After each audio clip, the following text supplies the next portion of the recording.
l'idée, c'est un peu de vous partager c'est quoi notre philosophie d'enseignement et c'est quoi l'enseignement pour nous et l'éducation. En fait, on a tous ce point commun de se dire qu'on vient d'une pratique privée et qu'on a été voir beaucoup de formations et qu'on a été vraiment chercher un peu tous les points de vue. Un peu retrouver cet esprit, je dirais vulgairement, de l'Erasmus, où on cherche un peu à voyager, à faire le tour de l'Europe et à voir un peu ce qui s'y fait ailleurs, ce qui ne se fait pas ailleurs, et se dire, tiens, là on a manqué quelque chose, nous, ou tiens, ça c'est une bonne idée. Et ça, c'est un truc qui nous caractérise assez fort dans le projet BOMT, et ce qui a caractérisé un peu, je dirais, tout le parcours que j'ai de formateur, où j'ai à chaque fois essayé de me dire, ok, j'ai choisi une sphère un peu plus d'outsider, où on a choisi de travailler en équipe sur les maux de tête, et c'est vrai qu'il n'y a pas des masses de matière, en particulier sur la migraine, et donc j'ai dû me construire une boîte à outils, et donc j'ai dû aller voir un peu partout, et c'est vrai que toutes les fois où j'ai vu de la science, bah, c'était un peu le premier point commun de tous ces trucs scientifiques, c'est de se dire, tiens, il y a une recherche derrière, il y a un essai-erreur, il y a une espèce de structure pérenne, et donc c'est ça que je me suis un peu retrouvé et que j'ai plutôt navigué dans ces courants là. Et même si à chaque fois il y avait des fois où je me disais tiens c'est pertinent ce qu'il dit, mais c'est pas assez proche de ma réalité, et c'est ça que j'ai mis du temps à trouver des gens proches de ma réalité, des gens qui travaillent et des formateurs qui travaillent en même temps dans une réalité de clinique. Alors sûrement qu'il y a un biais cognitif énorme derrière ça, parce que du coup on cherche un peu à s'auto-confirmer et à s'auto-entendre, et j'entends bien ça. Et donc c'est ça que, entre autres avec BOMT, on a eu envie de se dire ok, on va mélanger un peu des cultures et des pays différents, et de se dire tiens, on va amener différentes approches et créer une espèce d'échange un peu plus intense, un peu plus intimiste entre les élèves, les formateurs, et qu'est-ce qui se fait, qu'est-ce qui se fait pas. Et c'est vraiment une des richesses du métier aussi, c'est que je pense que de toute l'histoire de l'humanité, s'il y a bien un truc, une activité qui a toujours été existante et porteuse, c'est l'éducation. Parce que qu'est-ce qui fait que nous, en tant qu'humains, à un moment donné, on a évolué, on a fait des outils, on a amélioré les outils de plus en plus performants, que ce soit des outils de la vie quotidienne et agricole ou des outils militaires. Et cette évolution n'aurait jamais été possible sans cette trait typique de l'humain qu'est l'éducation et la formation des gens. Et donc c'est ça un peu qui est beau dans notre métier, et c'est l'idée de transmettre un savoir, mais pas de le transmettre comme une matière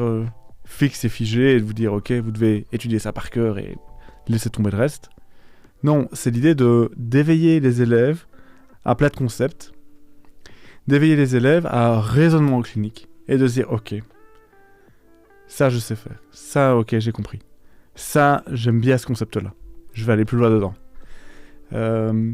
Ok, j'ai compris comment ça marche un article scientifique, c'est quoi les faiblesses d'un article scientifique. Et c'est vraiment ça qui revient toujours dans notre enseignement, parce que ça fait partie de l'histoire entière de l'humanité, de ne pas apprendre un truc par cœur, mais de se dire ok, il y a des outils qu'il faut effectivement connaître sur le bout des doigts, et après il faut essayer de transmettre une réflexion personnelle. Et c'est vraiment vers ça aussi que j'ai amené, plutôt moi-même en tout cas, cette envie aussi de proposer aux élèves un SWOT personnel, où il y a une analyse personnelle, où on essaie de se dire ok, voilà où j'en suis, voilà mes faiblesses, voilà mes forces, et arriver à se dire ok, est-ce que je vais me positionner dans une année où je vais pallier à mes faiblesses, ou est-ce que je vais me positionner dans une année où je vais renforcer mes forces et acquérir une espèce de surcompétence sur un domaine bien précis. C'est un peu tout ça qui sera aussi le but sous-jacent de cette année d'enseignement et de transmission de de savoir et de connaissances. Donc voilà un peu une autre façon de résumer la philosophie, un peu plus longue. Et parce que je reste quelqu'un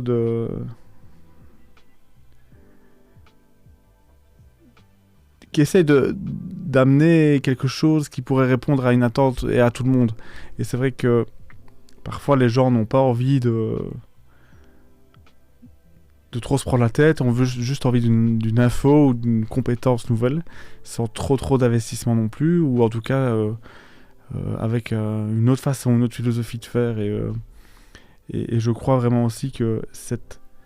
évidence que toute l'évolution de l'humanité n'a pas pu être dissociée en même temps de ce passage de j'ai une compétence, j'ai une connaissance, j'ai appris quelque chose et je te la transmets. Et qu'est-ce qui a fait aussi qu'on a pu se transmettre les choses et les faire évoluer par étapes? C'est grâce à cette démarche, déjà maintenant, et depuis toujours, en fait, de science. Jusqu'ici, on a pu mieux cadrer et mieux expliquer les choses, mais qu'est-ce qui a fait que les outils ont pu évoluer encore? C'est que ces outils, des gars ont testé, il a cassé dans cette matière-là, il a essayé une autre matière, ça a cassé, ça a été mieux, on l'a refait, ça a été mieux, mais c'est comme ça, avec telle courbe, ça a été mieux, et c'est comme ça qu'on arrive à évoluer. La seule différence maintenant aussi, c'est que, et c'est pour ça que maintenant, il faut réaxer l'axe de formation des thérapeutes, c'est de se dire, ok, on a accès à tellement de matière, sur Internet et grâce à Internet. Et tout va tellement vite qu'il faut vraiment apprendre aux gens à utiliser ces outils. Plus à étudier par cœur des tableaux cliniques ou plein de petites pathologies hyper rares, mais vraiment savoir se dire, ok, là je fais face à une pathologie hyper rare, j'ai besoin d'un outil et je dois savoir l'évaluer et je dois savoir l'utiliser. Et c'est vraiment ça qui est dans le cœur de notre formation qui est dans le cœur même de ma génétique d'enseignants et de formateurs. Et voilà un peu pour la petite aparté sur Bond. Merci à tous et à très bientôt. Stop. Yes.